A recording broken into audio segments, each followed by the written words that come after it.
Multi threading, क्या last topic था अपना, क्या एक्सेप्शन हैंडलिंग ना,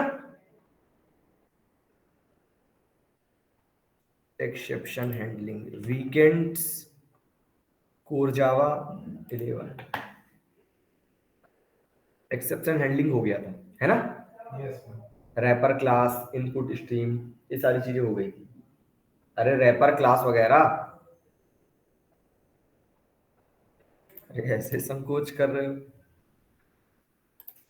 weekends notes, this PC, weekdays core Java notes, छोड़ो उसको, तो ओपन नहीं करना। नेक्स्ट टॉपिक अपना स्टार्ट होता है मल्टी थ्रेडिंग, ठीक है। Multi,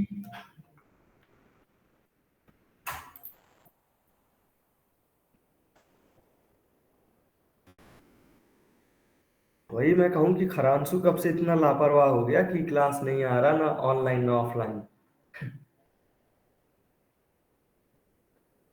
खरांशु,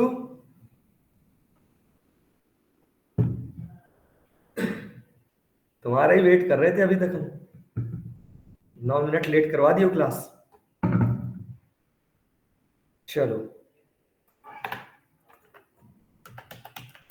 multi threading,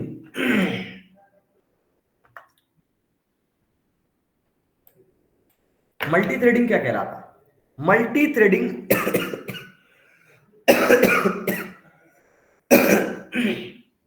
multi threading word जो लिया गया है, वो लिया गया है किससे? मल्टीटास्किंग से, मल्टीटास्किंग से लिया गया है। और मल्टीटास्किंग किससे होता है? बहुत सारे टास्क, टास्क मतलब काम, ठीक है।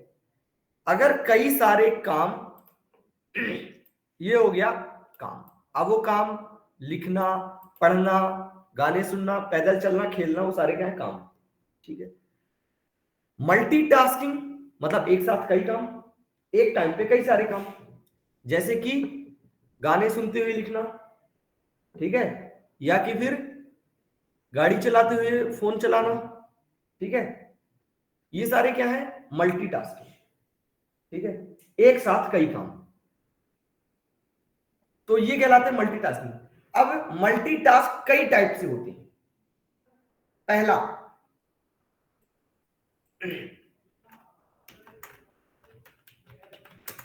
Process based multitasking. Second one is a thread based multitasking. Process based multitasking और थ्रेड बेस्ड मल्टीटास्किंग। प्रोसेस मतलब रिलेटेड है ये ऑपरेटिंग सिस्टम से, मतलब कि जब कई सारे एप्लीकेशन हम एक साथ रन करते हैं, एप्लीकेशन, प्रोग्राम नहीं, प्रोग्राम्स का कलेक्शन क्या कहलाता है? एप्लीकेशन। और जब कई सारे एप्लीकेशन हम एक साथ रन कराते हैं तो उनको बोलते हैं प्रोसेस बेस्ड मल्टीटास्किंग,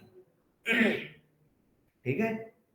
एग्जांपल के लिए, YouTube की वीडियो चलाते हुए इक्लिप्स में कोड लिखना, तो YouTube की वीडियो चलना एक अलग प्रोसेस हो गया, और इक्लिप्स पे वर्क करना एक अलग प्रोसेस हो गया, ठीक है। साथ ही साथ अब जैसे मैं जूम की रिकॉर्डिंग चल रही है, मीट की, यहां पे पेंट भी ओपन है, पैरेलली क्या है?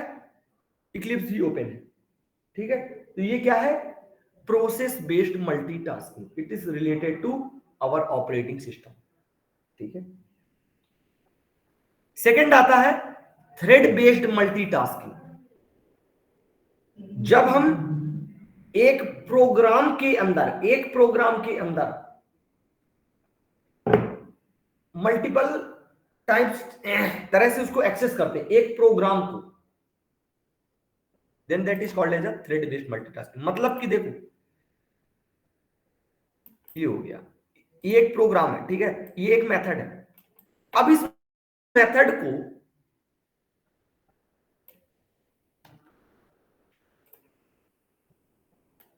एक आदमी एक्सेस किया, तो ये हो गया सिंगल थ्रेड। क्या हो गया? Single thread. इसी को एक और एक्सेस किया, एक और, सारे एक साथ एक्सेस कर रहे हैं। It is called as a multi thread. Multi thread, एक से ज्यादा थ्रेड। जब इसी को, ये तो एक प्रोग्राम हो गया, इसी तरह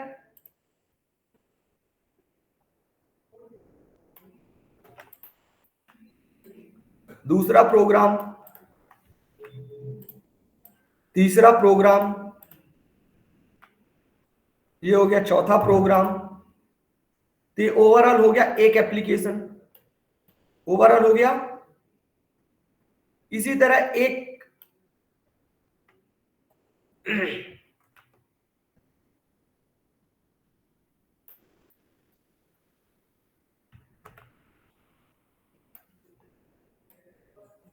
ये कितने प्रोग्राम हो गए? ये 3 एप्लीकेशन हो गए। अब तीनों एप्लीकेशन को हम एक साथ क्या कर रहे हैं? रन कर सकते हैं। अभी ये कर रहे हैं, ये सिंगल टास्किंग हो गया, मतलब सिंगल प्रोसेस हो गया।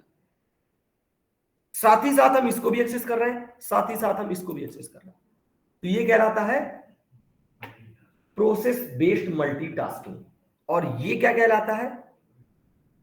Thread based multitasking. ये कभी कभी इंटरव्यू में पूछ लेता है, प्रोसेस और थ्रेड में डिफरेंस कि थ्रेड बेस्ड मल्टीटास्किंग क्या है, प्रोसेस बेस्ड मल्टीटास्किंग क्या है। अगर हम अपने कंप्यूटर पे कई सारे एप्लीकेशन एक साथ चला रहे हैं तो वो क्या है? अगर हम अपने कंप्यूटर में कई सारे एप्लीकेशन एक साथ चला रहे हैं तो वो क्या है, और मल्टी थ्रेडिंग में क्या डिफरेंस है। ठीक है, तो क्लियर हो गया?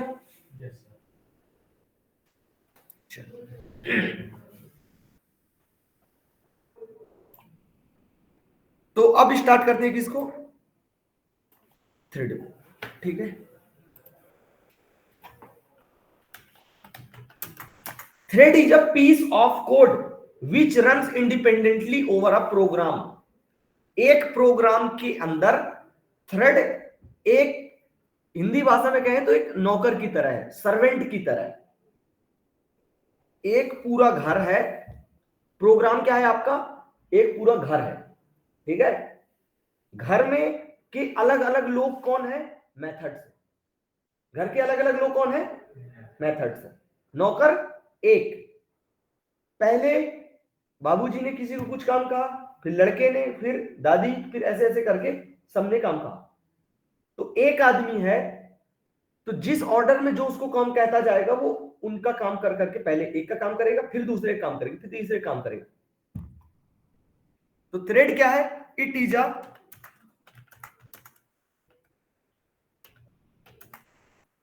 piece of code which runs independently। ध्यान से सुनना समझना, आज ही मल्टी थ्रेडिंग स्टार्ट, आज ही मल्टी थ्रेडिंग कंप्लीट। ठीक है, thread is a piece of code which runs independently over a program. ठीक है, एग्जाम्पल के लिए, अपने समझने के लिए ले लिए क्या है, सर्वेंट। ठीक है, अच्छा, तो बाय डिफॉल्ट हमारे हर प्रोग्राम में एक सर्वेंट अवेलेबल होता है। ठीक है, बाय डिफॉल्ट हमारे हर प्रोग्राम में एक सर्वेंट अवेलेबल होता है। तभी तो हम इस गारंटी के साथ कह सकते हैं, जब अपन प्रोग्राम लिख रहे थे ना, क्लास बनाए, कंस्ट्रक्टर बनाए, main method, static block, instance block और मेन मेथड।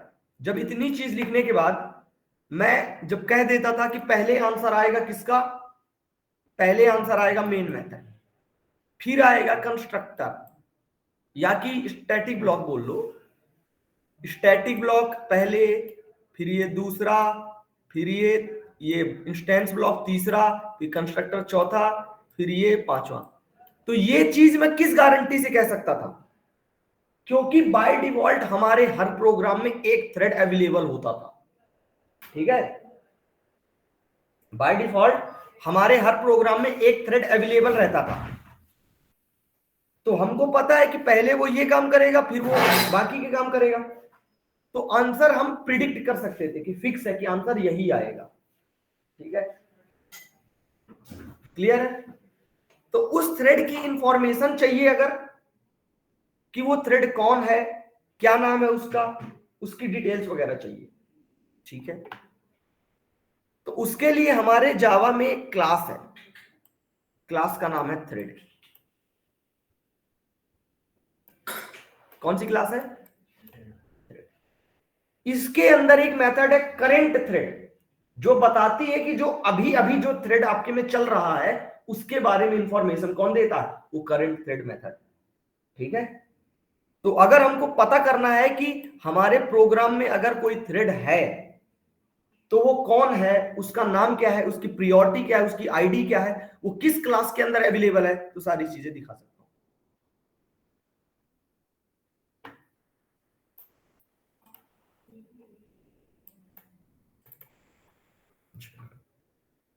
परेशान मत होना, हर एक word clear, word to word यहां आपको सब मिल जाएगा। ठीक है, ठीक है,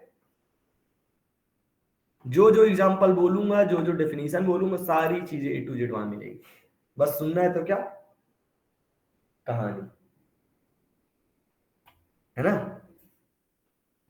है ना? सो घर गए थे क्या अभी? पिछले वाले क्लास में थे?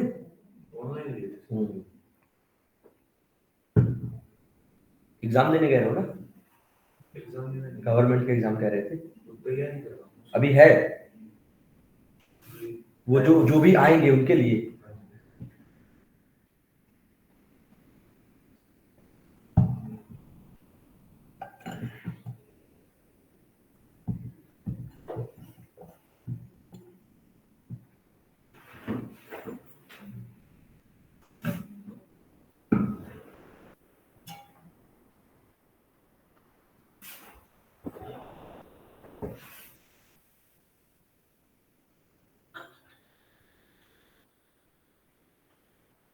वो नहीं आया सुमित, सचिन, सुमित कहाँ गया?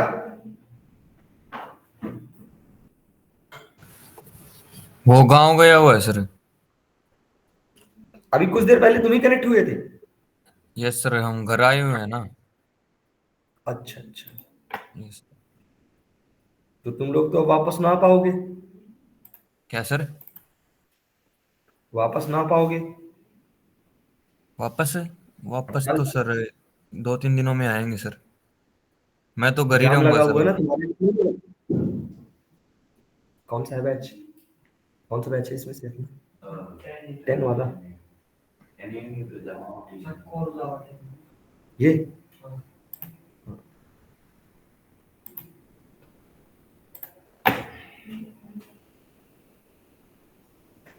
तो पहले देखेंगे करंट थ्रेड के बारे में कि अवेलेबल है भी कि नहीं, और अवेलेबल है तो अब अपन ओवरऑल टॉपिक क्या चल रहा? Multi threading.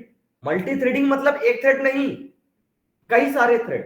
तो कई सारे थ्रेड हमको क्रिएट करना पड़ेगा। ठीक है, कई सारे थ्रेड हमको क्रिएट करना पड़ेगा। तो अलग से क्रिएट करने के दो तरीके हैं। There are two ways to create multiple threads. ठीक है, मल्टीपल थ्रेड्स मतलब कि कई सारे सर्वेंट। फायदा क्या होता है मल्टीपल थ्रेड्स को क्रिएट करने का? फायदा ये होता है कि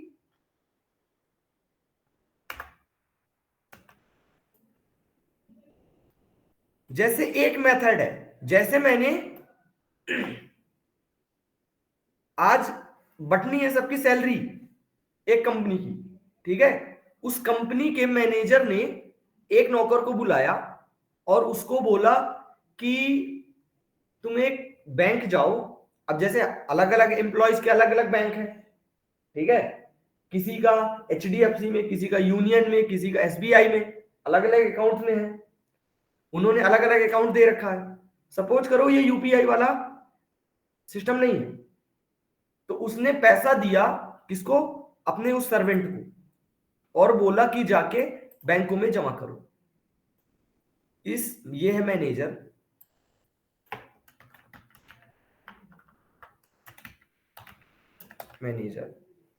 इसने अपने करीब 15,000 एम्प्लॉइज की सैलरी किसको दे दी, 15,000 रुपए नहीं, उसके ऑफिस में 15,000 एम्प्लॉइज थे, सबकी सैलरी उसने दे दी किसको, इसको। अब वो ये वाली एक्सेप्शनल केस में सोचना कि भाग जाए तो, ना जमा करे तो, ठीक है, जो मुद्दे की बात है वो समझो, उस पर फोकस करो कि इसके पास काम है और सबके पास सैलरी आ भी जाए, ठीक है। ये कितने लोगों की सैलरी है, ये सैलरी करीब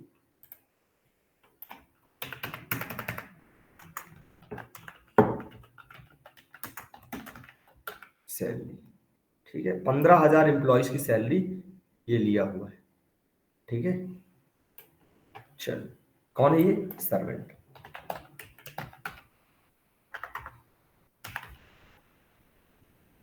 ठीक है, अब ये जाएगा अलग अलग बैंक में, union, Punjab national bank, SBI, HDFC, किसी का Kotak Mahindra, dash dash dash. अब क्या है, किसी की किस्त कटती है, EMIs वगैरह जाती है, या कि कोई किसी से उधार लेके रहता है कि मैं तुमको इतने तारीख को दे दूंगा, उसकी भी जुबान की वैल्यू होती है। अब अगर ये एम्प्लॉय, एक सर्वेंट, ये करे तो करे क्या, इसकी भी मजबूरी है। 15,000 एम्प्लॉयज की सैलरी कहां से, कैसे ये एक दिन में जमा करवा लेगा, पहले इस बैंक जाएगा, फिर इस बैंक जाएगा, इस बैंक जाएगा, ठीक है, ऐसे ऐसे ही अलग अलग बैंक्स में जाएगा ताकि वो सब में जमा कर सके। चलो डैश डैश डैश। तो इसमें क्या होगा, टाइम लगता ज्यादा, ठीक है। तो अगर ये टाइम ज्यादा लगेगा तो क्या होगा, कोई आपके इस कंपनी में काम करना चाहेगा नहीं। सैलरी उसकी पहले मंथ की अभी आ रही 8 महीने बाद है, कौन करेगा जॉब, कितनी भी बड़ी कंपनी हो, सैलरी टाइम से नहीं आएगी तो कौन करेगा। तो वही चीज है, अगर आपने कोई एप्लीकेशन बनाया, उस एप्लीकेशन में यदि एक रिक्वेस्ट आई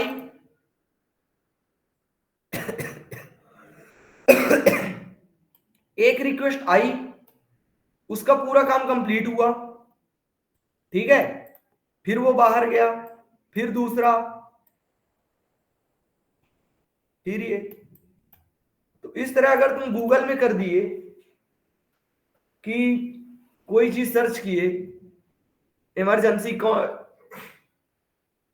क्या, इमरजेंसी वो फायर ब्रिगेड नंबर, तो आग लग के वो ठंडी हुए भी उसको जमाने हो जाएंगे, तब तक तुमको नंबर मिलेगा है, क्या पता वो नंबर बंद हो सकता है। इसलिए प्रोग्राम को क्या होना पड़ेगा, ऐसा कि वो कई सारे थ्रेड आए और एक साथ उस पर वर्क कर सके, ठीक है, इसको बोलते हैं मल्टी थ्रेड। तो ये कई सारे थ्रेड बनेंगे कैसे, ठीक है, अपने से तो बनेंगे नहीं, अभी तक के किसी प्रोग्राम में तो बन नहीं गए, अब हम इनको बनाएंगे, ठीक है, मल्टीपल थ्रेड्स एक साथ क्रिएट करेंगे, ठीक है। चलो, there are 2 ways to create thread, there are 2 ways to create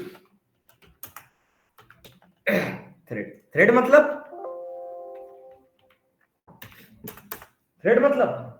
वही सर्वेंट, ठीक है, ताकि उससे क्या होगा, बहुत सारे सर्वेंट आ गए, 15,000 तुरंत हमने 1 घंटे के लिए हायर किया, ठीक है, सबको 50-50 रुपए दिए कि तुम्हारा काम है यहां तक जाके पैसा दे के आ जाना, बस मान भी जाएंगे। 1 घंटे के लिए रख भी लिए, 1 घंटे में सबकी सैलरी एक साथ पहुंच गई, किसी की 2 घंटे के अंदर पहुंच जाएगी मैक्सिमम, ठीक है। और 15,000 को जो भी रखे थे हमने, अलग से रखे थे, उन सबकी छुट्टी, ठीक है। तो क्या हो गया, इससे सबकी सैलरी एक साथ मिल गई। तो ये अलग से थ्रेड क्रिएट करना ही क्या है, यही मल्टी थ्रेड क्रिएट करना, ठीक है। तो 2 तरीके हैं। पहला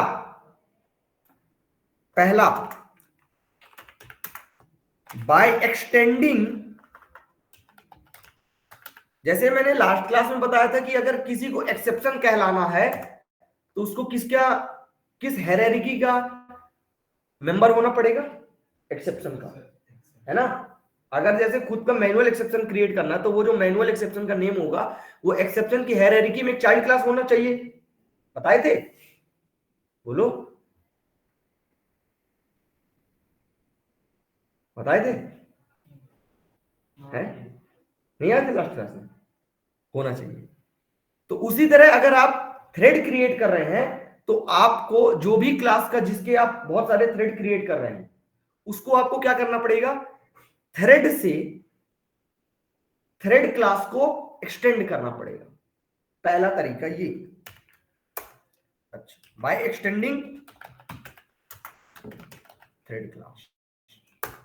सेकेंड वन, बाय, अगर कोई इंटरफेस है तो इंटरफेस से चाइल्ड क्लास बनाने के लिए क्या करते हैं, कौन सा कीवर्ड, जल्दी जल्दी बोलो, बिल्कुल। इंटरफेस से अगर चाइल्ड क्लास बनाते हैं कौन सा कीवर्ड यूज करते हैं,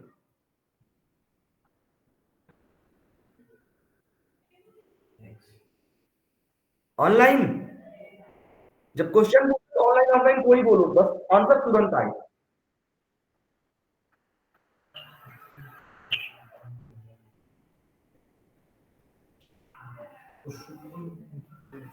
क्या चाह रहे हो तुम लोग, हाँ,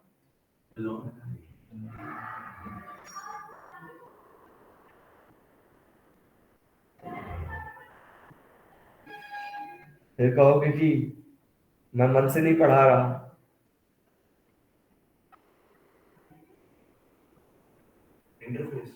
इंटरफेस से हमको एक चाइल्ड क्लास बनानी है, तो कौन सा कीवर्ड यूज करेंगे, खरांसू, हाँ जी। हाँ आंसर, कौन सा कीवर्ड यूज करते हैं,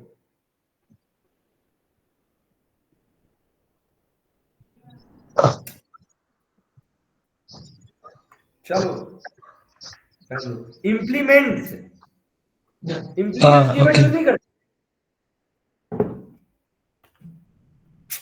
बाय इंप्लीमेंटिंग सेकंड तरीका है, बाय इंप्लीमेंटिंग,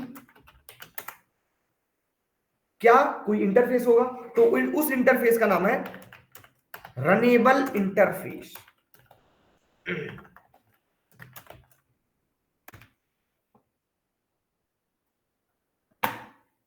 अब माइक सब लोग जल्दी जल्दी ऑन करके तुरंत बताने लगे। इंटरफेस क्या है,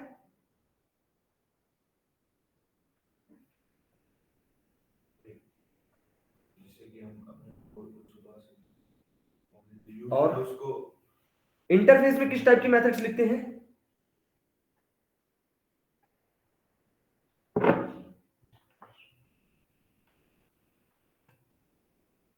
मैं नाम नहीं बोलूंगा किसी का, बताते जाओ जिसको पता हो। इंटरफेस में किस टाइप की मेथड्स लिखते हैं, एब्स्ट्रैक्ट। एब्स्ट्रैक्ट मेथड क्या होती है,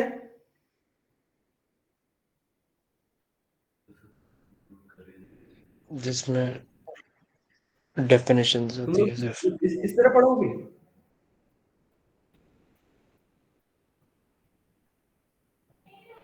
पीडीएफ वीडियो भेजना बंद कर दूंगा मैं अब, और खत्म भी कर दूंगा। एक एक दिन में 5 टॉपिक बाकी हैं, मात्र 5 टॉपिक 5 दिन, 2 क्लास आज, 2 क्लास अगली, खत्म हो जाएगा फिर कोर्स जावा। इस तरह करोगे तो पीडीएफ अगर खोल के दिखाता हूं तो इतने सिंपल सिंपल वर्ड में लिखा है कि जो पहली बार इंग्लिश भी पढ़ रहा होगा उसको भी समझ में आ जाएगा, और जबकि वही चीज मैं हिंदी में भी इधर बोल रहा हूं।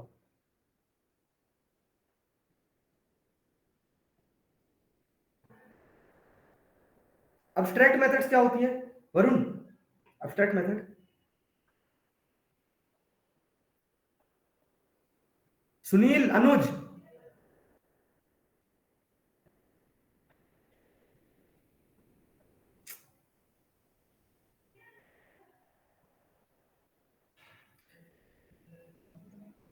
बताओ, खराम से तुम ही बताओ। सर जिसमें डिक्लेरेशंस अपन नहीं जब रिक्वायर्ड होता है, इम्प्लीमेंटेशन। अगर हम इंटरफेस में कोई अब्स्ट्रैक्ट मेथड बनाते हैं और अब्स्ट्रैक्ट क्लास में कोई अब्स्ट्रैक्ट मेथड बनाते हैं तो क्या डिफरेंस रहता है दोनों में? अगर हम एक अब्स्ट्रैक्ट मेथड इंटरफेस के अंदर बनाते हैं और same abstract method abstract class में बनाते हैं तो क्या डिफरेंस रहेगा दोनों में सिंटैक्स वाइज? सर उसमें एक होता है फुल्ली एब्स्ट्रैक्शन और एक होता है हाफ एब्स्ट्रैक्शन, तो ऐसा कुछ है। एग्जैक्ट याद नहीं आ रहा है, हम दोबारा पढ़ लेंगे, पर हाँ ऐसा कुछ होता है। अशोक,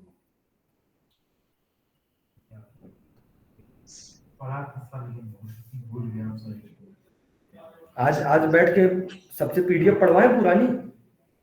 एक क्लास मिस होना मतलब तुम लोग की वीकडेज की 2 क्लास छूटना।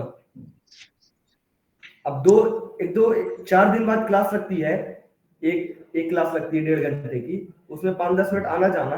अब मैं उसमें अगर यही कर दूं कि बैठा दूं पूरी दिन, क्योंकि एक हफ्ते तो तुम लोग को टाइम नहीं लगता।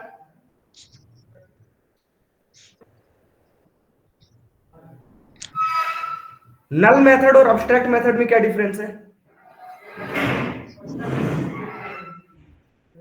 अनुज ऑनलाइन,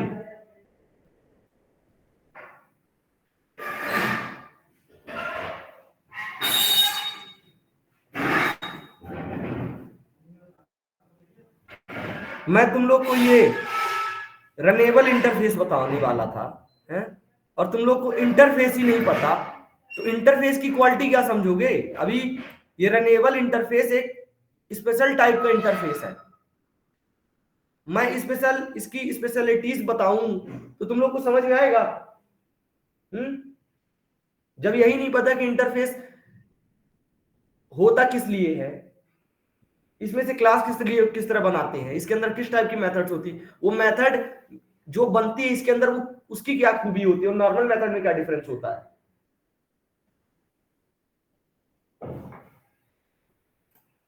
तीन चीज होती है,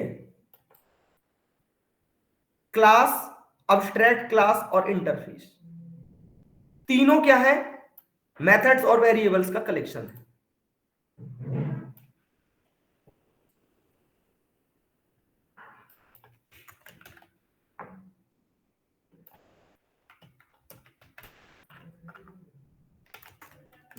अब्स्ट्रैक्ट क्लास,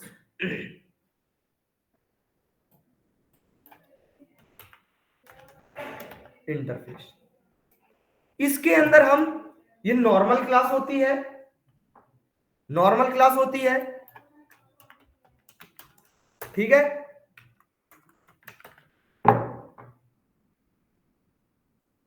इसके अंदर हम क्या लिखते हैं?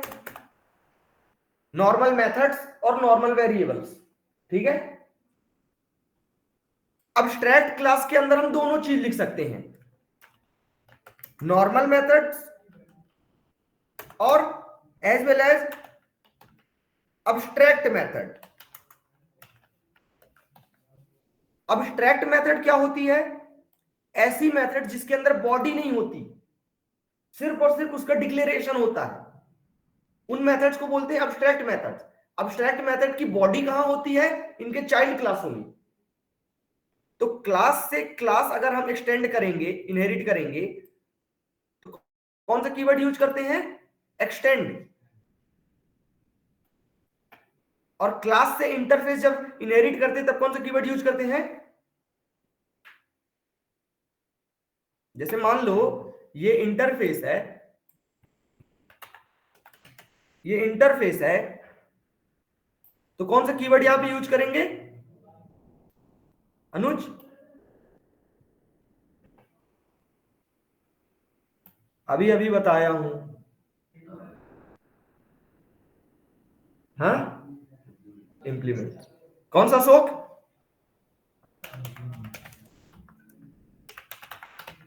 ऑनलाइन, क्लियर है ना? Yes sir.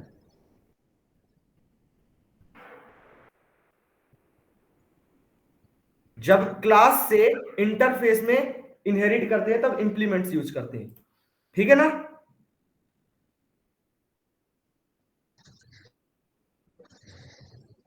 एक सेकंड खरांसू, एक सेकंड। क्लियर? सबको समझ आया कि नहीं आया? Yes sir. आ गया? अरे मैंने ये कब बता दिया कि क्लास टू इंटरफेस इनहेरिटेंस होने लग गया है? ये पॉसिबल है? ये क्लास से इंटरफेस में इनहेरिट करना पॉसिबल है? एक सेकंड, पीडीएफ खोल लो सब लोग। अब कहां है एब्स्ट्रैक्शन? ये मैंने कब बता दिया तुम लोग को?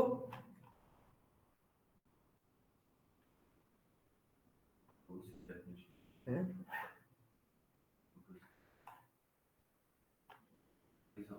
है। नोट लिखा हूं, नोट पढ़ो जरा क्या लिखा है।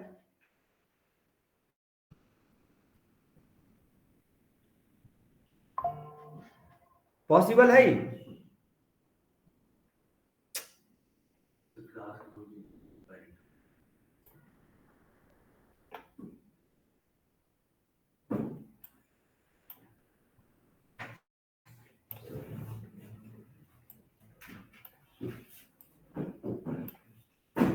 ये पॉसिबल नहीं है।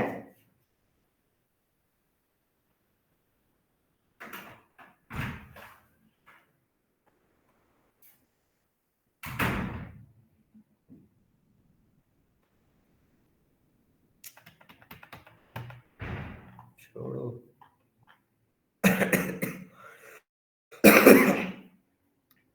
कोई मतलब नहीं है कि कितना भी किसी को अच्छे से बताओ, मन से बताओ, सब एक है जैसे हो।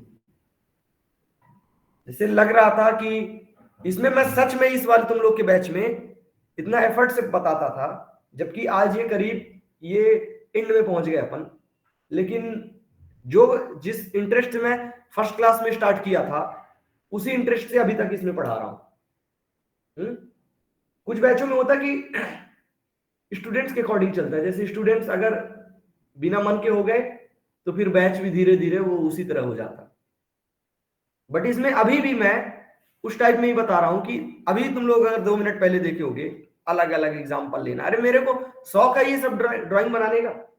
अगर मैं एक लाइन डेफिनेशन बोल के आगे बढ़ जाऊंगा तो क्या ही बोलेगा कि कौन की ये एग्जाम्पल मेरे को बताओ। कहीं बैंक का एग्जाम्पल लेना तो कहीं ऑपरेटिंग सिस्टम के अलग अलग गाने सुनो, ये इक्लिप्स चलाओ। मेरे को क्या जरूरत है एग्जाम्पल की? एक डेफिनेशन भी उतना ही काम करेगी और वो एग्जाम्पल भी उतना ही काम करेगा। सिर्फ कहानी सुन के पीडीएफ रख के उसको पता नहीं क्या करोगे उस पीडीएफ का।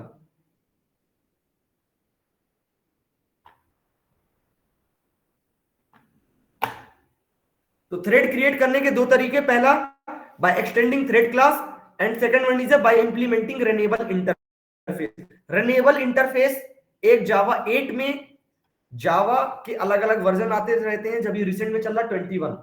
पूरे जावा के इतिहास में सबसे इंपॉर्टेंट अगर कहीं चेंज आया है तो वो है जावा 8। जावा वर्जन 8 जो आया था पूरे जावा को चेंज करके रख दिया। जावा के 8 तक अपन एक ऐसा कह सकते हैं कि एक अलग जावा पढ़ रहे थे, जावा 8 के बाद से अलग चीजें पढ़ रहे थे। ठीक है, ऐसी ऐसी चीजें फीचर्स आए हैं जावा 8 में। लैम्डा एक्सप्रेशन, फंक्शनल इंटरफेस जो कि सिर्फ और सिर्फ अब्स्ट्रैक्ट मेथड स्टोर करती थी। ये इंटरफेस सिर्फ और सिर्फ अब्स्ट्रैक्ट मेथड, मेथड्स को स्टोर करने के लिए बनाया गया था। पहले ये था कि क्लास नॉर्मल मेथड स्टोर करेगी, अब्स्ट्रैक्ट मेथड दोनों स्टोर करेगी, इंटरफेस सिर्फ और सिर्फ अब्स्ट्रैक्ट मेथड स्टोर करेगी। ऐसा था इनका कॉम्बिनेशन। अगर आपको दोनों चाहिए तब आप अब्स्ट्रैक्ट क्लास की तरफ जाएं, आपको सिर्फ और सिर्फ नॉर्मल मेथड चाहिए आप क्लास बनाएं, आपको सिर्फ और सिर्फ अब्स्ट्रैक्ट मेथड चाहिए तो आप इंटरफेस पे जाएं। अब्स्ट्रैक्ट मेथड जिनके अंदर बॉडी नहीं होती, सिर्फ डिक्लेयर करके छोड़ देते। जावा 8 में एक फीचर आया रनेबल, एक फीचर आया फंक्शनल इंटरफेस।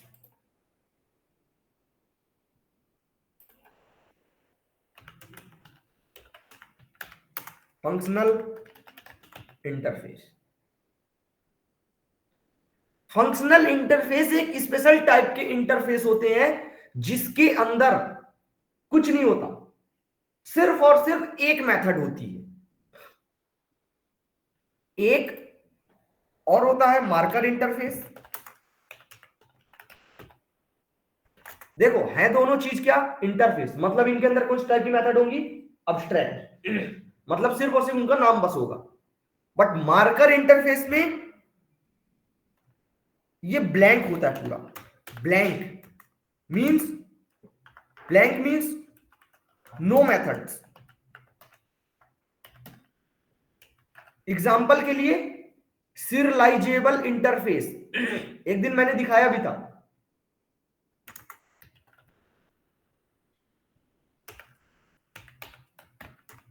सीरियलाइजेबल इंटरफेस क्या है, एक मार्कर इंटरफेस है, इसके अंदर कुछ नहीं होता। जिन मेथड्स के अंदर कुछ भी मेथड नहीं होती उनको बोलते हैं सीरियलाइजेबल इंटरफेस।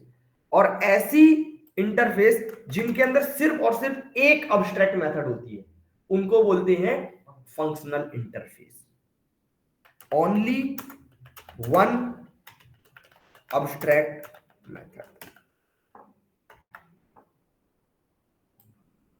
उनको क्या बोलते हैं, उनको बोलते हैं फंक्शनल इंटरफेस। रनेबल एक फंक्शनल इंटरफेस है, मतलब इसके अंदर कितनी मेथड होगी, एक मेथड होगी। किस टाइप की होगी, अब्स्ट्रैक्ट। उस मेथड का नाम है रन। रनेबल इंटरफेस के अंदर एक मेथड है उसका नाम है रन, ठीक है। फंक्शनल इंटरफेस ऐसा इंटरफेस है जिसके अंदर सिर्फ और सिर्फ एक अब्स्ट्रैक्ट मेथड होगी। तो रनेबल कौन है, रनेबल एक फंक्शनल इंटरफेस है, इसके अंदर सिर्फ एक अब्स्ट्रैक्ट मेथड, उस मेथड का नाम है रन। और ये अब्स्ट्रैक्ट मेथड मतलब इसके अंदर बॉडी नहीं है। तो जो भी क्लास इस इंटरफेस को इंप्लीमेंट करेगा उसकी रिस्पॉन्सिबिलिटी क्या होगा, उसकी रिस्पॉन्सिबिलिटी क्या होगा, इस रन मेथड को ओवरराइड करो। होगा कि नहीं होगा। जो भी क्लास इस रनेबल इंटरफेस को, जो भी क्लास इस रनेबल इंटरफेस को इंप्लीमेंट करेगा उसकी रिस्पॉन्सिबिलिटी क्या होगी, सबसे पहले अब्स्ट्रैक्ट मेथड को ओवरराइड करो। अब्स्ट्रैक्ट मेथड कौन सी है, रन। तो रन के बारे में क्या लिखो, कोड लिखो, ठीक है, समझ आया। तो अगर हम सेकेंड वाला तरीका अपनाते हैं बाय इंप्लीमेंटिंग रनेबल इंटरफेस, मतलब कि हम डेमो नाम की एक क्लास लेते हैं, इंप्लीमेंट्स रनेबल करते हैं, तो सबसे पहला काम क्या रहेगा हमारा,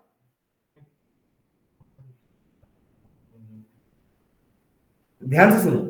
अगर हम एक क्लास बनाते हैं डेमो इंप्लीमेंट्स रनेबल, तो सबसे पहला काम क्या रहेगा,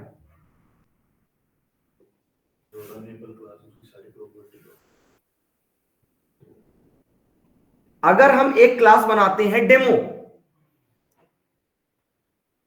एक क्लास बनाती, मैं डायग्राम बना दूंगा तो तुरंत बोल लो, इसलिए जानबूझ के डायग्राम नहीं बना रहा। अगर हम एक क्लास बनाते हैं डेमो इंप्लीमेंट्स रनेबल, अब उसके बाद सबसे पहला काम क्या रहेगा,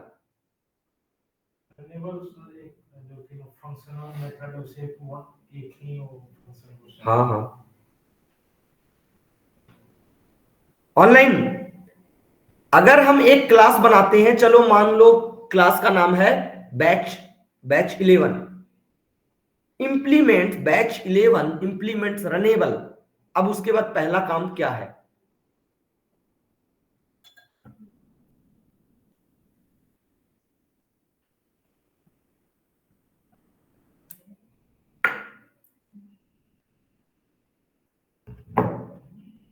सचिन आंसर बताओ।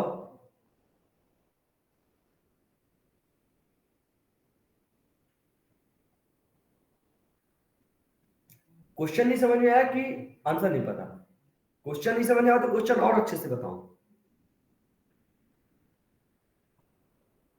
एक क्लास हम बनाए हैं और इंप्लीमेंट्स किए हैं रनेबल, तो पहला काम क्या रहेगा?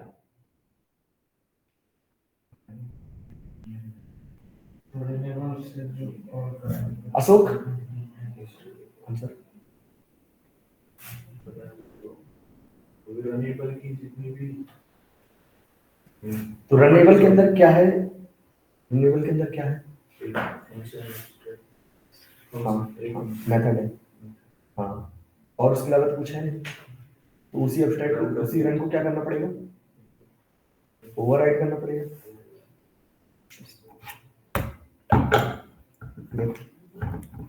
यही है ना?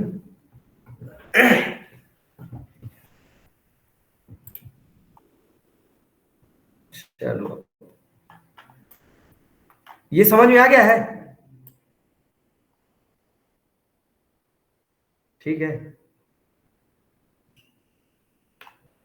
डायग्राम कौन सा डायग्राम? अभी आप बोले डायग्राम से हाँ, मैं वही बनाने के लिए खाली कर रहा हूँ ना जगह। जगह खाली कर लें, क्योंकि ऐसे तुम लोग आदी हो गए हो डायग्राम के।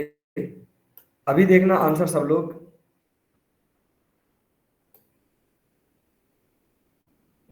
एक इंटरफेस है, इस इंटरफेस का नाम है रनेबल। ये हमने नहीं बनाया, ये पहले से बना हुआ है। ठीक है। इसके अंदर इंटरफेस के अंदर सिर्फ और सिर्फ अब्स्ट्रैक्ट मेथड होती है। तो अब्स्ट्रैक्ट मेथड जिसके अंदर होती है वो तो नॉर्मल इंटरफेस हो गया, लेकिन सिर्फ और सिर्फ एक अब्स्ट्रैक्ट मेथड होती है, वो कहलाते हैं फंक्शनल इंटरफेस। तो रनेबल को मैंने कह दिया कि ये एक फंक्शनल इंटरफेस है, मैंने नहीं कहा ये है ही। तो इसके अंदर सिर्फ एक अब्स्ट्रैक्ट मेथड होगी, दैट इज रन। अब हमने एक न्यू क्लास बनाई, इस क्लास का नाम दिया, इस क्लास का नाम दिया डेमो, और यहां पे लिखा इंप्लीमेंट। पहली बात, ये पॉसिबल है कि नहीं है? हाँ, ठीक है। इंप्लीमेंट्स लिखे। अब सबसे पहला काम क्या होगा? सर अभी तो आप अभी जैसे कि इंटरफेस में अभी तो बताएं क्या जैसे इसमें अब यहां पे सबसे पहला काम क्या रहेगा हमारा? यहाँ सर एक कोई बताओ। यहाँ पे सर क्या ऑब्जेक्ट बनाएंगे सर, क्लास बनाएंगे और उसको सर मेथड बनेगा सर। ये जो कौन सी मेथड बनेगी? यहां पे हमारा सबसे पहला काम रहेगा ओवर किसको? Run method. रहेगा या नहीं रहेगा? क्योंकि हमने जिसको इंप्लीमेंट किया है वो क्या है? इंटरफेस है। इंटरफेस के अंदर अब्स्ट्रैक्ट मेथड होती है। अब्स्ट्रैक्ट मेथड का काम ही यही है कि इसको ओवरराइड करेगा जो भी एक इसकी क्लास बनेगी। तो सबसे पहला काम क्या होगा? रन मेथड को ओवरराइड करना। होगा कि नहीं होगा? ये चीज नहीं समझ में आ रही थी कि ये चीज मैंने पहले कभी बताई नहीं? क्या इन दोनों में से क्या था? तुम लोग टाइम वेस्ट करा रहे हो और कुछ नहीं।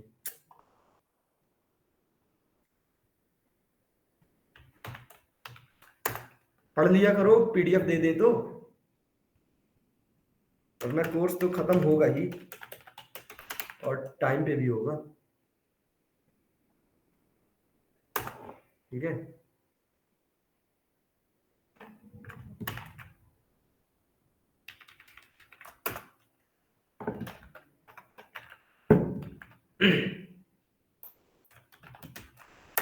आधा घंटा पूरा वेस्ट हो गया, बताओ। न किसी ने कोई एक आंसर दिया। चलो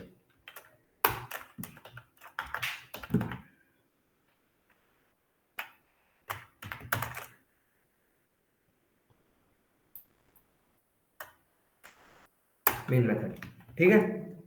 तो यहां पे हमको चाहिए कि कोई थ्रेड है कि नहीं है, पहला प्रूफ। अब जो चीज बोल चुका हूं वही चीज अब सारे प्रूफ देखो। बाय डिफॉल्ट जैसे हम प्रोग्राम लिखते रहते हैं, यहाँ पे हमने ऑब्जेक्ट बनाया, पहले दिखा चुका हूं कि एक कंस्ट्रक्टर ऊपर जाएगा, फिर आंसर लूप, ये सारी चीज जो पहले ही बता देता था। आंसर भी सेम ऑर्डर में आता था, दिस में इसमें जाएगा, फिर इस सेकंड वाले कंस्ट्रक्टर में जाएगा। क्यों ऐसा कह सकता था कि अब यही वाला आंसर आएगा, अब यही वाला आंसर आएगा? क्योंकि मेरे को पता है कि सिर्फ और सिर्फ एक ही थ्रेड है और वही वो सारा काम करेगा, और वो अपने एक सीक्वेंस में करता है। उस थ्रेड के बारे में जानने के लिए करेंट थ्रेड, कौन? थ्रेड डॉट करेंट थ्रेड, इसका रिटर्न टाइप क्या है? थ्रेड। क्या है रिटर्न टाइप? तो एक्सेप्ट किस में करेंगे? तो जो भी बाय डिफॉल्ट थ्रेड अवेलेबल है होगा वो उसका ऑब्जेक्ट बन जाएगा और किस में स्टोर हो जाएगा? इस टी में। अब तुम लोग को दिखाना इसलिए प्रिंट करेंगे टी डॉट, टी क्या है? Current thread. T dot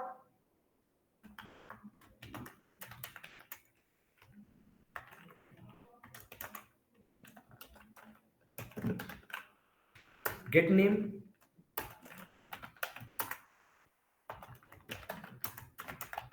class name,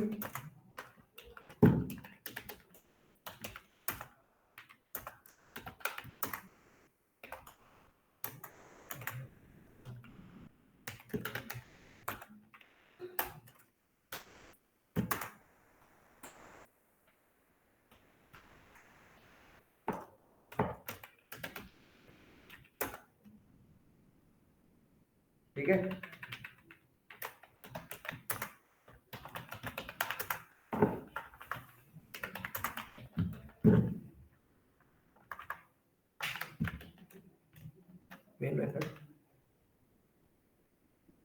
main method यहां पे कर दिए क्या? कुछ नहीं, बस इतना काफी।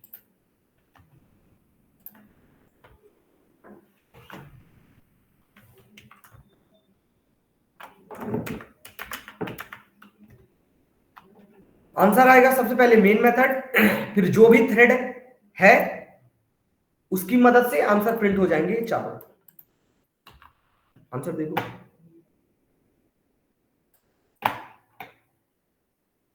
सबसे पहले मेन मेथड, फिर नीचे आया, कौन नीचे आया? वही थ्रेड। उस थ्रेड का नाम है मेन। बाय डिफॉल्ट हर जावा के प्रोग्राम में एक थ्रेड अवेलेबल होता है, दैट इज मेन। उस थ्रेड का क्या नाम है? मेन। अवेलेबल कहां पे है वो? Java dot lang dot thread class के अंदर अवेलेबल है, ठीक है। जावा डॉट लैंग एक डिफॉल्ट पैकेज होता है, बताया था। जावा डॉट लैंग एक डिफॉल्ट पैकेज होता है हमारे हर जावा प्रोग्राम, ठीक है। जो भी हम प्रोग्राम लिखेंगे तो एक पैकेज, एक लाइब्रेरी बाय डिफॉल्ट अवेलेबल होती है, उसका नाम है जावा डॉट लैंग। उसके अंदर एक क्लास है थ्रेड। तो ये जो भी थ्रेड मेन नाम का है वो कहां अवेलेबल है? जावा डॉट लैंग थ्रेड के अंदर। आईडी उसकी 1 है, प्रियोरिटी 5 है। प्रियोरिटी मतलब क्या?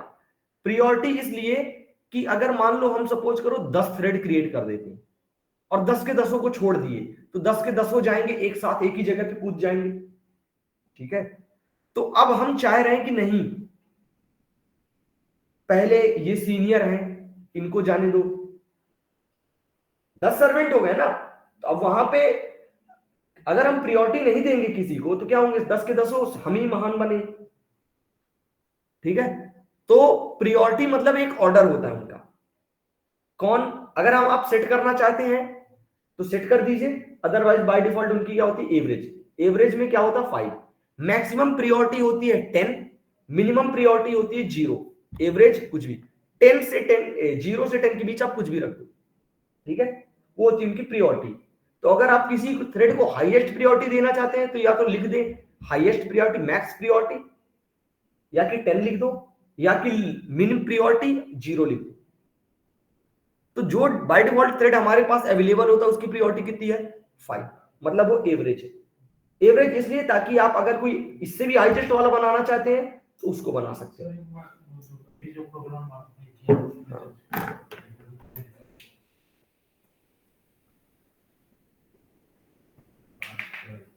ठीक है,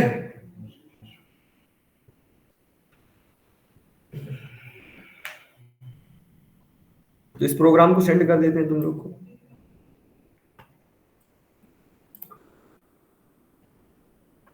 सही है,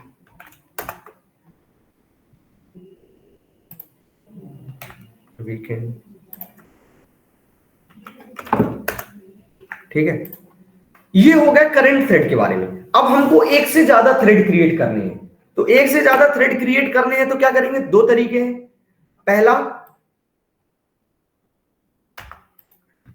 जिस भी क्लास को आपको थ्रेड क्रिएट करना है उसको क्या करो, एक्सटेंड्स, पहला वाला तरीका देखो, थ्रेड एक्सटेंड्स थ्रेड। इस थ्रेड क्लास के अंदर भी एक मेथड है रन, एक मेथड है रन,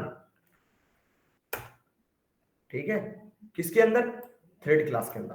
तो ये रन मेथड लिखना हमको कंपलसरी है, ठीक है, क्योंकि बाय डिफॉल्ट कहां जाएंगे सारे, इस रन मेथड के अंदर ही जाएंगे, ठीक है, बाय डिफॉल्ट सारे कूद कूद के कहां जाएंगे, इस रन मेथड के अंदर ही जाएंगे। तो पूरा मन डाउन कर दिए हो, क्या बता रहा था मैं, डेमो, ठीक है। हाँ, यही चीज मैं क्लास के स्टार्ट में ही बोला कि आज ही स्टार्ट करके आज ही खत्म कर दूंगा, ठीक है, मतलब मैं काफी चीजें सोच के बड़ा मन से बैठा था कि आज तुम लोग को बताएंगे। अब अगर आगे खींच देते हैं तो फिर ये खत्म ही हो जाएगा, फिर समझ तुम लोग की जैसा है। अब अगर हम डेमो के जितने भी ऑब्जेक्ट बनाएंगे तो वो क्या हो जाएगा, उतने थ्रेड बनते जाएंगे। क्यों बनते जाएंगे, क्योंकि अब ये डेमो जो है अब ये नॉर्मल क्लास नहीं है, ये इस थ्रेड की हायरार्की में एक चाइल्ड क्लास हो गई है, ठीक है। अभी क्या है, ये नॉर्मल है, अभी क्या है, ये नॉर्मल क्लास है, बट अब क्या हो गई, ये नॉर्मल क्लास नहीं है, अब ये क्या हो गई, एक थ्रेड क्लास हो गई, ठीक है, मतलब कि थ्रेड की हायरार्की में ही एक उसकी चाइल्ड क्लास हो गई, अब ये नॉर्मल क्लास नहीं है, ठीक है। तो अब हम जितने भी ऑब्जेक्ट बनाएंगे डेमो के उतने सारे क्या हो जाएंगे, इसके उतने सारे इसके थ्रेड क्रिएट होते रहेंगे, ठीक है। अगर ये नॉर्मल क्लास रहती है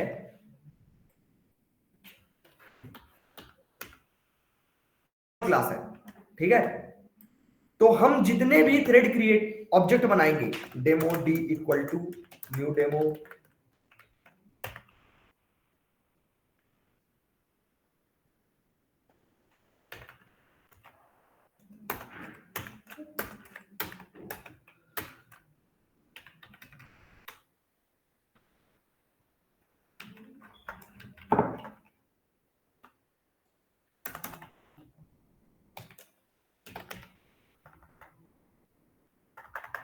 तो ओवरऑल सिर्फ एक ही थ्रेड है, अभी हमारे पास एक ही थ्रेड है। क्यों, क्योंकि ये नॉर्मल क्लास है, ठीक है, क्योंकि डेमो क्या है, ये नॉर्मल क्लास है। नॉर्मल क्लास के जितने भी ऑब्जेक्ट बनाओगे ऑब्जेक्ट बन जाएंगे, बट थ्रेड कितने रहेंगे, एक रहेंगे। अब हम चाह रहे हैं कि हम जितने भी ऑब्जेक्ट बनाएं उतने सारे क्या हो जाएं, थ्रेड क्रिएट हो जाए। तो उसके लिए पहला रूल क्या है, अगर आप ये पहला वाला तरीका फॉलो कर रहे हैं बाय एक्सटेंडिंग थ्रेड क्लास, तो आपको सबसे पहले क्या करना पड़ेगा, उस क्लास को एक्सटेंड करना पड़ेगा, एक्सटेंड्स। दूसरा कंपलसरी चीज है रन मेथड को ओवरराइड करो। रन मेथड को ओवरराइड, ये ओवरराइड करना बहुत बार देखे होगे, एनोटेशन लगाते हैं, ठीक है, एनोटेशन लगाते हैं। तो ये एनोटेशन लगाने का सेंस क्या है? क्या नहीं लिखेंगे तो उसको नहीं पता चलेगा ओवरराइड कर रहे हैं? तो एनोट अगर हम नहीं लगाते फिर भी वर्क करेगा, बट एनोटेशन लगा के हम बता देते हैं कि ये क्या है, हम ओवरराइड कर रहे हैं, ठीक है। जैसे कि अब आज तुम लोग हवाई लो, मन से कलय होगा है। देखो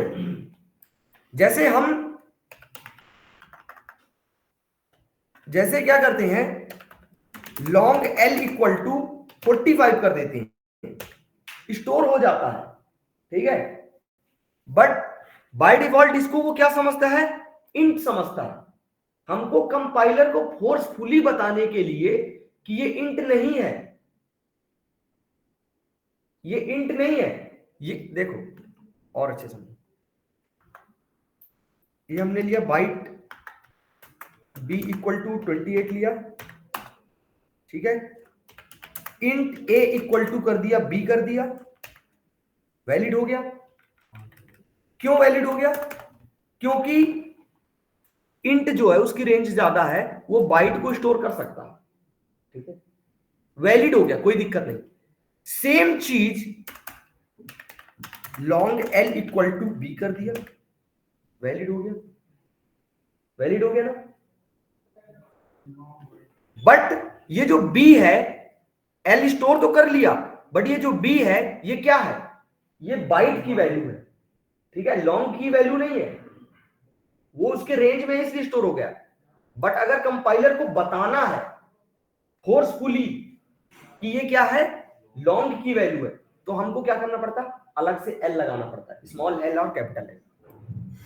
उसी तरह जब लॉन्ग एन किया, सपोज किया 45 लिखा, तो नंबर्स में बाय डिफॉल्ट क्या होता है, इंट, ये है इंट, और इसको कन्वर्ट कर दिया किसमें, लॉन्ग में, ठीक है।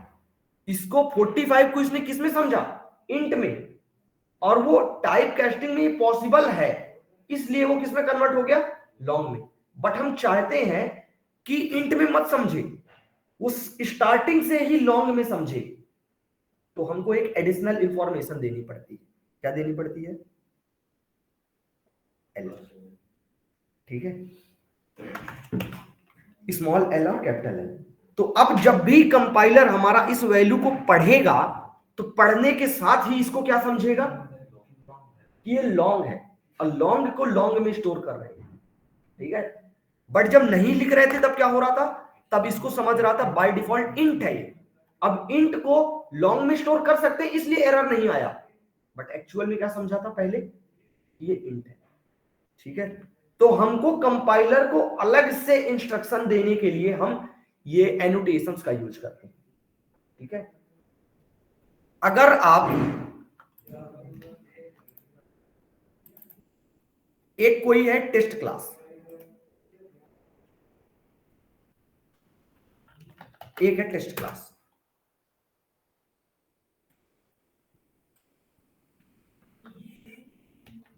एक है टेस्ट क्लास।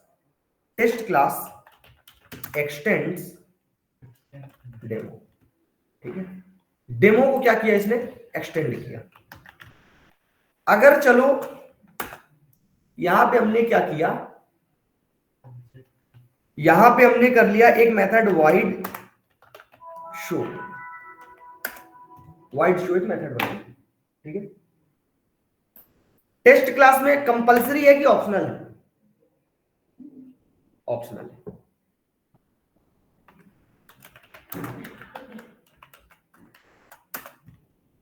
बना दिए, ऑप्शनल है, ठीक है, कोई दिक्कत नहीं। हम शो 1 भी कर सकते हैं, कोई दिक्कत नहीं, शो 2 भी कर सकते हैं, कोई दिक्कत नहीं, 3 भी कर दी, कोई दिक्कत, क्योंकि हमारे ऊपर है। बट यदि हम @ओवरराइड लगा देते हैं, इसका मतलब हम कंपाइलर को बता रहे हैं कि नहीं नहीं हम ओवरराइड ही कर रहे हैं, तो अब कंपाइलर सारी चीजें चेक करेगा। अगर आप एग्जैक्ट लिख रहे हो तब तो ठीक है, लेकिन जरा भी आपने गलत लिखा तो वो एरर दे देगा। क्यों एरर दे दिया? क्योंकि आपने कंपाइलर को बोला है कि मैं क्या कर रहा हूं, ओवरराइड। ओवरराइड का रूल क्या कहता है कि नाम पैरामीटर सब चीज सेम होना चाहिए, बट यहां पे सेम नहीं, इसलिए एरर दे दिया। अगर आप एनोटेशन लगा देते हैं मतलब आप उसको कह देते हैं कि हाँ मैं पूरे रूल फॉलो कर रहा हूं, अगर मैं फॉलो नहीं करूं तो आप मेरे को बताना। ठीक है, ये होता है एनोटेशंस लगाने का फायदा। एरर गायब। अगर एनोटेशन नहीं लगाते हैं और सो मेथड लिख दिए तो हो अभी भी ओवरराइड रही है। ठीक है, अगर आप सो 1 कर दिए तो कोई दिक्कत नहीं, अब ओवरराइड नहीं हो रही है, बताने वाला नहीं है वो। कर दिए तो समझ जाएगा, नहीं करेंगे तो कोई बात नहीं। बट एनोटेशन लगा दिए इसका मतलब आप उसको फोर्सफुली बोल रहे हो कि हम ओवरराइड के सारे रूल्स को फॉलो कर रहे हैं, आप चेक कर सकते हैं। ठीक है, इसी तरह बहुत सारे क्या होते हैं, एनोटेशंस होते हैं। फंक्शनल इंटरफेस, अगर आपको किसी इंटरफेस को फंक्शनल इंटरफेस बनाना है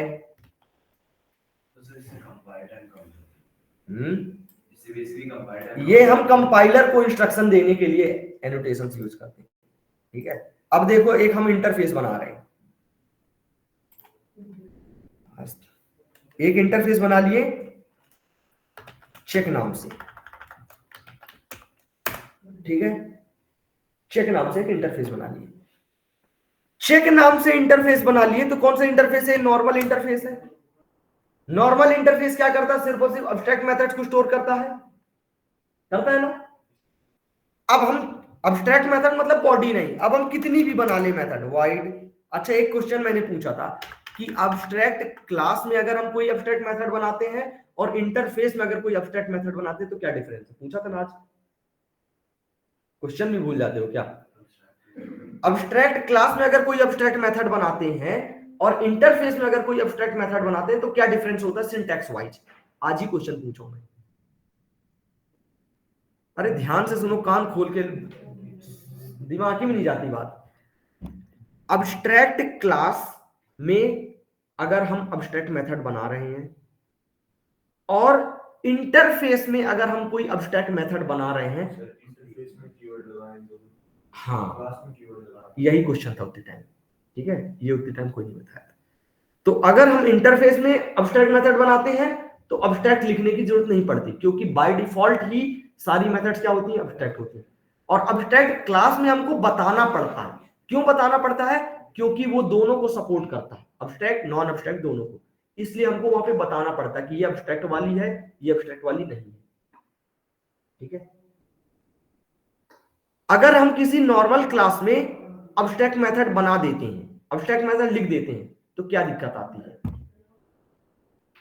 आंसर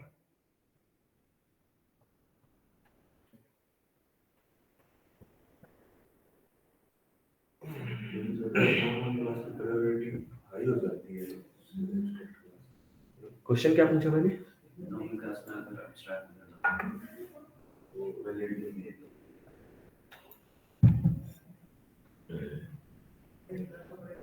क्वेश्चन क्या पूछा मैंने? हाँ, अगर किसी नॉर्मल क्लास के अंदर हम अब्स्ट्रैक्ट मेथड बना देते हैं तो उस नॉर्मल क्लास के अंदर क्या चेंजेस आ जाता?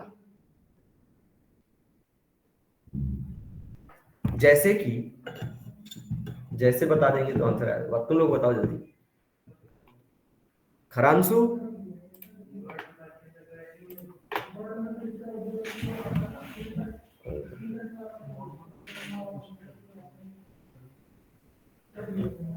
खरांशु क्लास ले रहे हो कि रिकॉर्ड करके छोड़ दियो?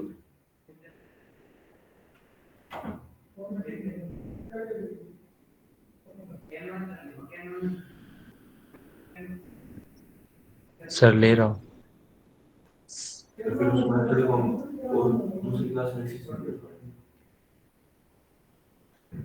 अगर हम किसी क्लास के अंदर, नॉर्मल एक क्लास है, अगर उसके अंदर हम अब्स्ट्रैक्ट मेथड बना रहे हैं, ठीक है, तो हमको उस क्लास को भी अब्स्ट्रैक्ट क्लास बनाना पड़ेगा। क्योंकि नॉर्मल क्लास अब्स्ट्रैक्ट मेथड्स को स्टोर नहीं कर सकती। तो क्या चेंजेस आ जाएंगे, उस क्लास को हमको कंपलसरी हो जाएगा या तो मेथड को नॉर्मल बनाओ या कि क्लास को अब्स्ट्रैक्ट बनाओ। ये डेमो क्लास है, नॉर्मल क्लास है। अब अगर हम क्या कर रहे हैं, इस मेथड को अब्स्ट्रैक्ट बना रहे हैं, तो पहली चीज तो अब्स्ट्रैक्ट लिखो, क्योंकि इंटरफेस नहीं है ये। जैसे ही मैंने अब्स्ट्रैक्ट लिखा तो डेमो के अंदर एरर आ गया ना। क्यों? क्योंकि या तो अब्स्ट्रैक्ट हटा दो या कि अब्स्ट्रैक्ट लगा दो। तो यही तो मैं पूछ रहा था।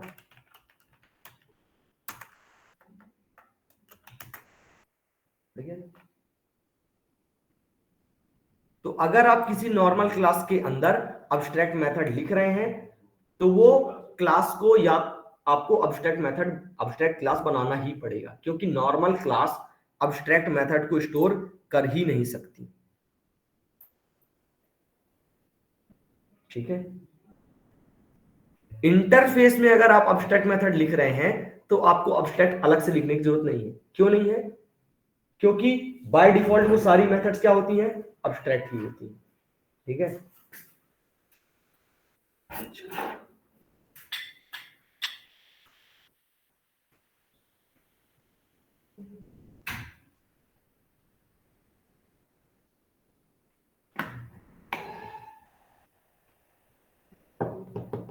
समझ आ रहा है? कुछ सारी चीज पढ़ाई हुई है ना, अलग से तो नहीं पूछ रहा हूं कुछ। कल पढ़ के आ जाना कृपा करके। ठीक है, मेरे ऊपर एहसान कर देना। हाँ, नॉर्मल क्लास के अंदर नॉर्मल क्या होता है? मैंने पूछा कि अगर मैं किसी नॉर्मल क्लास के अंदर अब्स्ट्रैक्ट मेथड बना देता हूं तो उस क्लास के अंदर क्या चेंजेस आ जाएगा? सीधे एरर आ जाएगा कि वहां पे उसको अब्स्ट्रैक्ट बनाओ।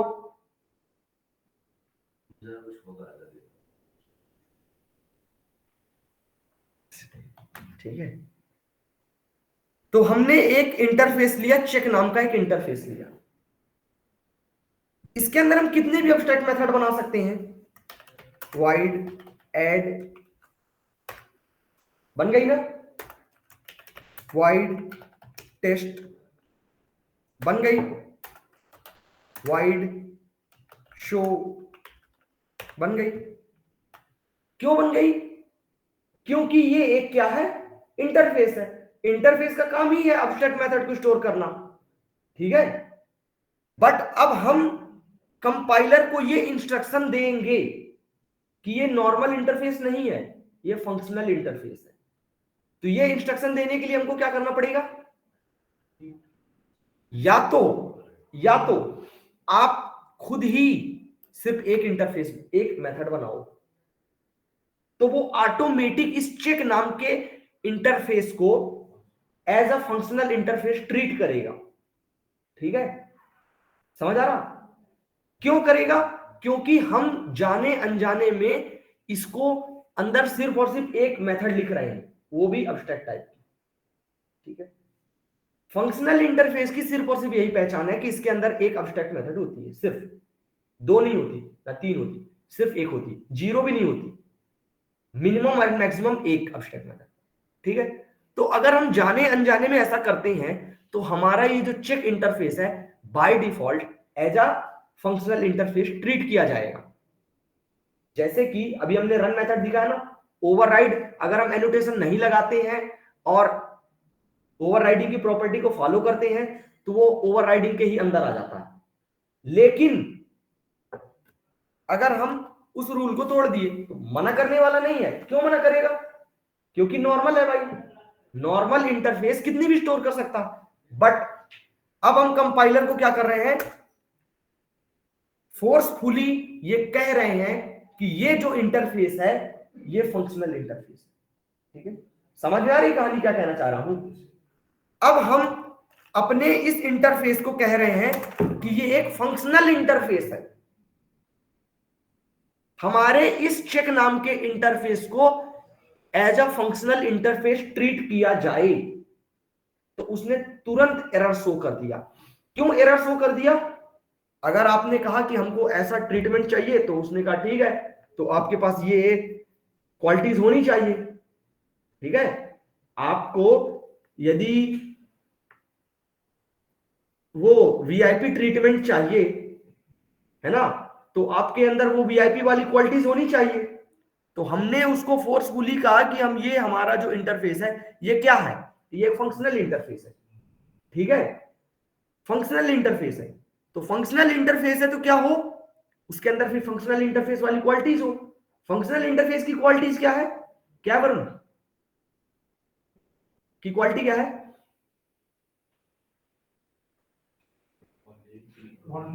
Only one abstract method. यहां पे हम कितनी अब्स्ट्रैक्ट मेथड ऐड किए हुए हैं? हम कह भी रहे हैं कि हमको फंक्शनल इंटरफेस वाली ट्रीटमेंट चाहिए और 3 कर रखे। तो या तो एनोटेशन हटा दें या कि 2 मेथड हटा दें। देखो 2 मेथड हटा देते हैं, एरर गायब। जबकि सर वो 2 मेथड देगा, कोई कीवर्ड का यूज कर लेते हो, हाँ, ऐसा हो सकता है क्या? जैसे 2 मेथड, तीनों मेथड रखें और उस एक दूसरे में कीवर्ड का सर यूज करेंगे तो तीनों मेथड की फिर भी वो फंक्शनल इंटरफेस होगा। कैसे करेगा वो? कीवर्ड का सर जैसे हमने कोई कीवर्ड है, कीवर्ड एक्सटेंड कीवर्ड कर देते थे, उसके अंदर भी एक और नहीं, कोई वो सेकंड वाला जो रहेगा वो फंक्शनल नहीं रहेगा, वो नॉर्मल रहेगा। मैं समझ गया, तुम लोग कहना चाह रहे हो कि एक चेक हो गया, ये फंक्शनल हो गया, एक दूसरी इंटरफेस बना देते हैं, उसके अंदर 2 और ऐड कर देते हैं, ऐसे ही ना? इसी इंटरफेस को हम फंक्शनल इंटरफेस के जैसे ट्रीट करेंगे। हाँ, पर लेकिन उसके ये जो हमने इसमें फिलहाल तो एक ही मेथड नहीं है कि वो एक ही है, पर उसमें तीन होगा ही नहीं।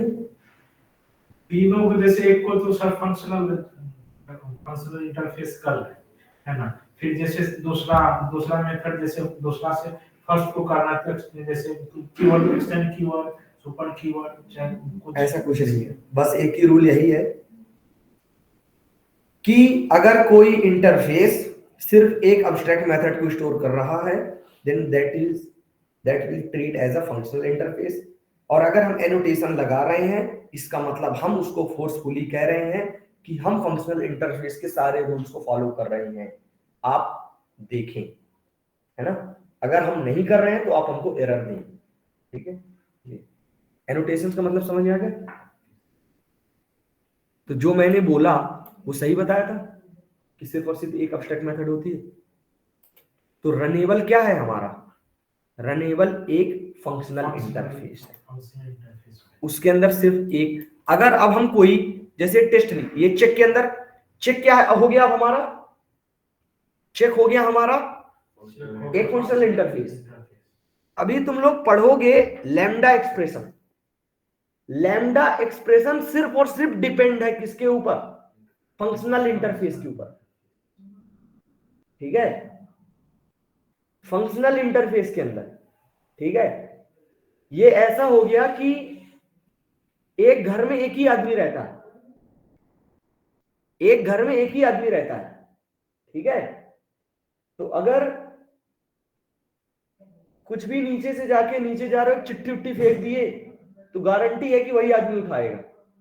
ठीक है, अब नॉर्मल इंटरफेस में क्या होता है, कई सारे लोग रहते हैं, तो वहां चिट्ठी फेंकने में रिस्क है। लेकिन अगर ये हो कि इस घर में सिर्फ एक ही आदमी रहता है, तो आप बालकनी में या कि कहीं भी कुछ भी फेंक दो, तो गारंटी है, या कि चलो चिट्ठी छोड़ो, बम फेंक दो, बताओ पूरा पाती आ जाओ, तुम चिट्ठी फेंकोगे? ठीक है, बम फेंक दिए, और ये है कि उस घर में एक ही आदमी है, तो मरेगा भी फिर एक ही। ठीक है, तो लैम्डा एक्सप्रेशन में क्या रहता है कि हम आंख मूंद के डायरेक्ट उस मेथड को कॉल करते हैं। हमको पता है कि जाएगा तो कहां, इस ऐड पे ही जाएगा। जब भी हम चेक को यूज करेंगे तो बाय डिफॉल्ट आंसर कहां जाएगा? ऐड में जाएगा। क्यों? क्योंकि चेक एक फंक्शनल इंटरफेस है, और फंक्शनल इंटरफेस की क्वालिटी होती है सिर्फ एक अब्स्ट्रैक्ट मेथड। तो अगर हम कुछ भी करेंगे तो होगा किसके अंदर? ऐड के अंदर होगा। समझ आ रहा है? तो पूरा जावा 8 जो फीचर जो मैं बोला हूं कि पूरी एक नई क्रांति ला दिया है, तो सबसे बड़ी क्रांति यही है, ठीक है, फंक्शनल इंटरफेस। कल पढ़ के आओ, ठीक है, दोबारा इस तरह ना करवाओ। सर क्या सर पढ़े नहीं सर, रिवीजन हाँ, रिवीजन सब चलता रहे, ठीक है। ऐसे 5 टॉपिक हैं, ध्यान में रखना दिमाग में, ठीक है। कैसे पढ़ना है तुम लोग को? कौन सा सर? मल्टी थ्रेडिंग आज नहीं तो कल खत्म, ठीक है। कलेक्शन फ्रेमवर्क, जावा 8 फीचर्स और स्ट्रीम्स, ठीक है। स्ट्रीम के अंदर सब आ जाएगा, file handling, input output stream, ये सारी चीजें आ जाएंगी। लो अब क्या पढ़ोगे? स्ट्रिंग भी पढ़ना, स्प्रिंग इसमें थोड़ी आता है। अरे वो कलेक्शन फ्रेमवर्क और स्प्रिंग फ्रेमवर्क में बहुत फर्क है। ये कलेक्शन तो ऐसे ही है, असली फ्रेमवर्क वो स्प्रिंग वाला, ये कलेक्शन वाला तो ऐसे ही है, ये कोर जावा वाला पार्ट है, ठीक है। तो ऑलमोस्ट तुम लोग के सारे टॉपिक्स हो चुके हैं, ठीक है, हाँ मैक्सिमम हो चुके हैं। अब अपन सिर्फ और सिर्फ यूज करेंगे। अब मैं यही है कि क्वेश्चन पूछूंगा कहीं से भी, चलो फाइनल को अपन, अब जैसे एक क्वेश्चन पूछ रहा हूं ऑनलाइन, ये सर क्लास के साथ, जैसे ये है क्लास, अच्छे से पूछ ले, यहां पे हम कौन कौन से कीवर्ड्स ऐड कर सकते हैं? आज तक तुम लोगों ने क्या क्या पढ़ा है कि हम कौन कौन से कीवर्ड ऐड कर सकते हैं? Static work. अच्छा रुको मैं लिखते जा रहा हूं, ठीक है। एक क्वेश्चन जब तुम लोग को बाहर करेगा ना कंपनी के बाहर, तो उस दिन पता चलेगा कि कोर जावा कितना इंपॉर्टेंट था। तुमको क्या लगता है कि वो तुमसे कहेगा कि आओ मेरा एक एप्लीकेशन बना दो फिर मैं तुमको जॉब दे दूं? स्टार्ट होता है इंटरव्यू कोर जावा से। कितने भी एक्सपर्ट बने रहो एडवांस जावा में, जेडीबीसी आता रहे, सर्वलेट आता रहे, अच्छे से अच्छे एप्लीकेशन बना रहे हो, लेकिन वो स्टार्ट करता है कहां से? कोर जावा से। अगर कोर जावा बता लोगे तभी वो एडवांस में जाएगा, कोर बताओगे तभी वो फ्रेमवर्क में जाएगा, कोर नहीं बता पाओगे इंटरव्यू खत्म। 2 से 3 क्वेश्चन अगर कोर के पूछेगा, 3 में से 2 भी बता दिए तो वो आगे जाएगा, 3 के तीनों नहीं बने, चलिए ठीक, हमारा एचआर आपको अपडेट कर देगा, ठीक है। तो फ्रेमवर्क पढ़ने से पहले कोर पढ़ लेना, ठीक है। एडवांस से क्वेश्चन नहीं होते, फ्रेमवर्क से भी क्वेश्चन बहुत कम होते, बहुत कम।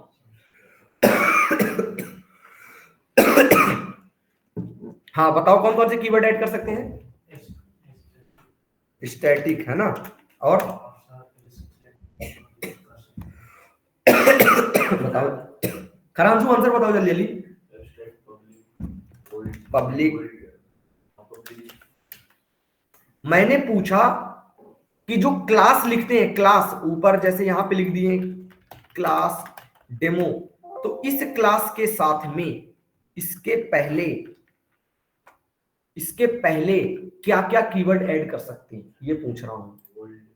अच्छा ये दोनों तो ओके है ना, किसमें भी चेंज करना? हाँ वाइट और abstract, very good. Abstract, int, flow, double, private, हाँ और कौन से? अच्छा प्रोटेक्टेड और इंट, फ्लो, डबल।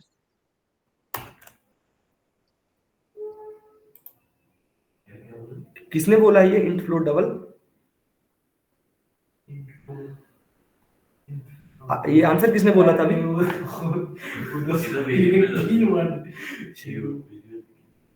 बताओ जल्दी आंसर किसने बोला? वो सही है, बिल्कुल आंसर परफेक्ट है, एकदम एग्जैक्ट।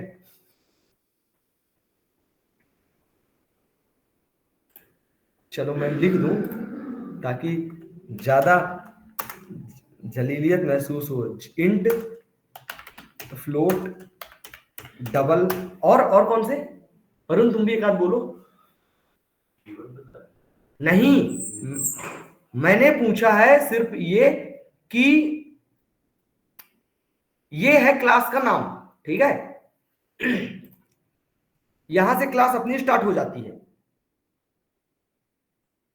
ऐसे कौन कौन से कीवर्ड हैं अभी तक हमने पढ़ा है जिनको हम यहां पे लिख सकते हैं, मैं ये पूछ रहा हूं। सर ये डबल तो ये तो होगा नहीं सर। ठीक है, तुम क्या पता तुमने यूज किए हो आज तक, नहीं तो अभी तक कर सकते हैं कभी सर चेक करते हैं, मेरे को नहीं पता कौन कौन से। नहीं ये तो नहीं होगा कंफर्म हैं? ये तो नहीं। चलो चलो, वेरी गुड। अरे अब तो कुछ भी हो रहा है। नहीं नहीं, तो अब जब बोलूंगा तो वो सबके लिए होगा ना फिर। हाँ वरुण, तो फॉर भी लिखो। हाँ असुर, बस बस इतने ही, चलो बस बस, अच्छा हुआ तुम लोग रुक गए, वरना अभी फॉर नहीं है। हाँ, हाँ। इंट बोला है तो चलो ठीक है, वरना तुम लोग अभी फाइनली ट्राई कैच हैं। सब कुछ बोल ये तो होगा नहीं मुझे चलो अब रुको रुको है, अभी यूज नहीं सी लैंग्वेज में हो जाते हैं, नहीं ठीक है। और उसको अब एडमिट नहीं कर रहे, वरना उसके सामने भी तुम लोग की बेइज्जती हो जाएगी। भागना नहीं कोई, जो जो आंसर बताओ, ठीक है।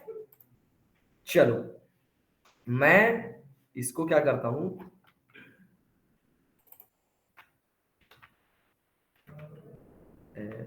ये कर लेता हूं ताकि मेरे को भूले ना तुम लोगों ने क्या क्या आंसर बताया।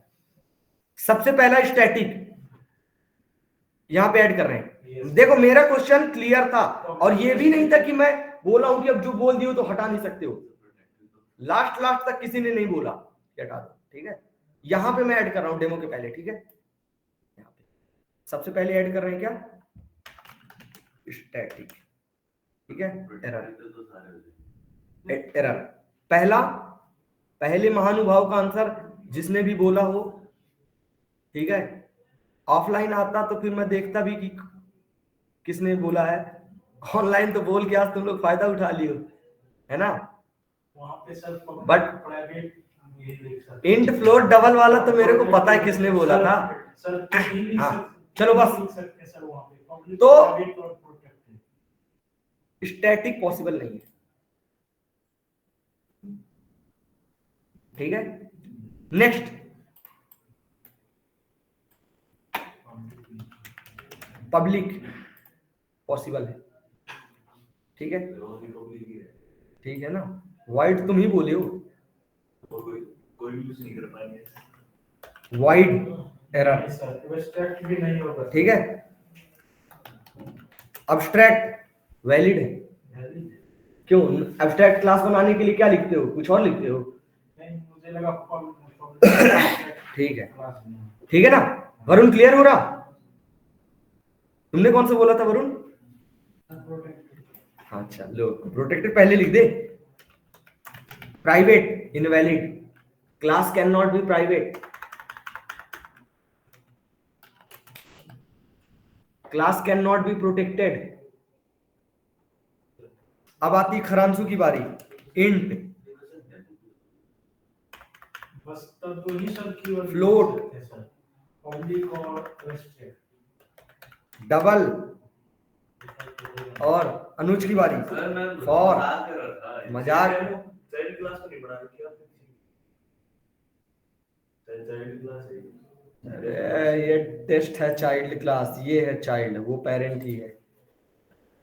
अच्छा चाइल्ड में फॉर लग जाता, चलो इफ भी लिख दूं किसी के लिए, इफ। जो एक बताना था वो तो बताया ही नहीं। फाइनल, फाइनल वैलिड है, जो वैलिड है वो बता नहीं पा रहे हो।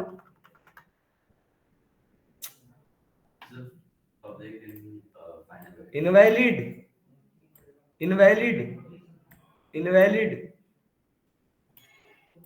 इंट, फ्लोट, डबल, फॉर, और क्या वैलिड है,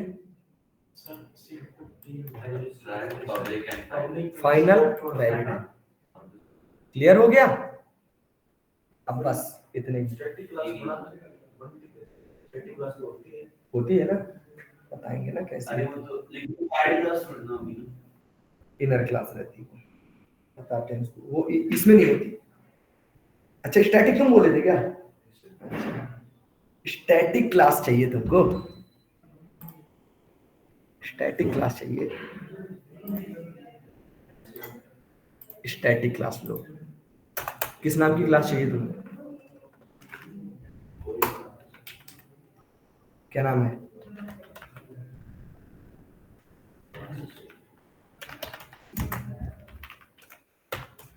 ठीक है, ये हो गई। सर आपने ये बोला था क्लास कीवर्ड लगा सकते हैं। हाँ तो ठीक है, चलो स्टैटिक वाला, चलो एक, ठीक है, तो ये हो गई। इसके सामने तो हम वो प्राइवेट भी लगा सकते हैं सर। अच्छा तुम इसके हिसाब से बता रहे थे क्या? ये सर ठीक है चलो, बट मैं वहां पे पूछ रहा था, कोई बात नहीं, अगर इसके हिसाब से बता रहे थे तब भी ठीक है। इसके यहाँ पे प्राइवेट भी लगा सकते हैं, बट तुम तो धोखे में यहाँ फंस गए हो, तुम्हारा तो तुक्का लग गया, तुम मत तो सो। यहाँ प्रोटेक्टेड भी लगा सकते हैं, ठीक है, लेकिन इंट यहाँ भी नहीं लगा सकते, ठीक है। चलो क्लियर है? अच्छा वाइड वाइड वाइड भी तो बोले रहे हो, ठीक है, क्लियर हो गया? तो कल पढ़ के आए, ठीक है, कोई दिक्कत? ऑनलाइन आज वाली सेंड ही नहीं करूंगा, क्यों सेंड करूं? पढ़ी कि नहीं आता तुम लोग? पढ़ के ही नहीं आते हो?